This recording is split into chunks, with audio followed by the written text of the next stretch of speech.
Hi, I'm Linda. In the French language, there's only one word for to love or to like. There's no distinction between the two, which is rather surprising in a language that has so many words. I found this out the hard way when I was young, and I had a French-Canadian boyfriend. I was in Buffalo, he was in Quebec, and we wrote letters to each other. And so I thought that what he expressed in his letter was the fact that he loved me, when actually he only liked me a lot. Anyway, recently I got in touch with a fellow that I knew when I lived in Quebec, and it's been over 40 years since we've been in touch. And we were corresponding through Facebook. And in the first message he wrote to me, he said, glad to be in touch with you. And then the next thing he said was, I'm still in love with my Lord Jesus Christ.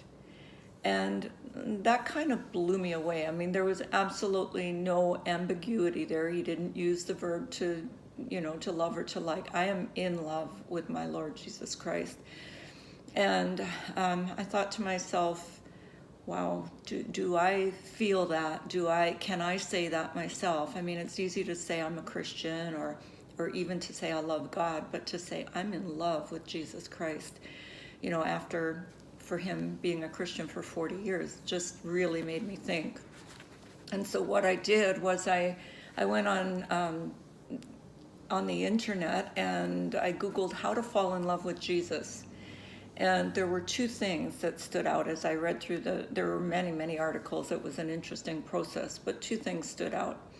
When falling in love with someone, whether it's God or a human being, we have to know them. You don't love someone until you know them. So how does God reveal himself to us? And the second thing that stood out in the articles was that our love for God is in response to his love for us. We love, in 1 John 4:19 says we love because he first loved us. And so how do we get to know God, and how does God reveal himself?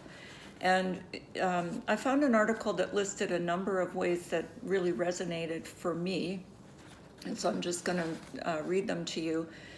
First of all, thinking about the existence of the universe itself. The complexity of nature, and this is a really strong one for me that I feel God speaks to me through quite often. Of course, the Bible, which is God's written revelation of himself to humanity.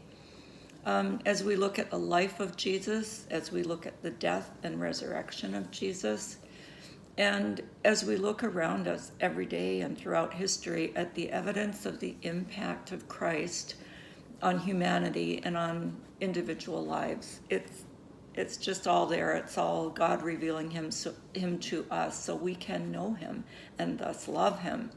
And when we consider we love because he first loved us, this is never more evident than at the cross, where God's love was so extravagant that he was willing to sacrifice his only son to save us. So we return to the cross, and at this time of communion, we contemplate that. And so let's now just share in remembrance of the Last Supper.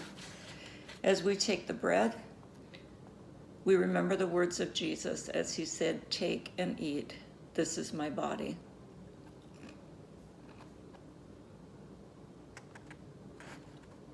And in a like manner, Jesus took the cup and passed it around to the disciples, saying, "Drink from this, all of you. This is the blood of the covenant which is poured out for many."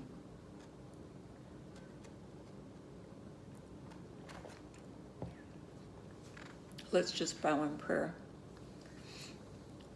Lord, teach us to love you with all of our heart, all of our soul, and all of our mind, so that we may boldly state every day, I'm in love with my Lord Jesus. Bless you as you go into this week.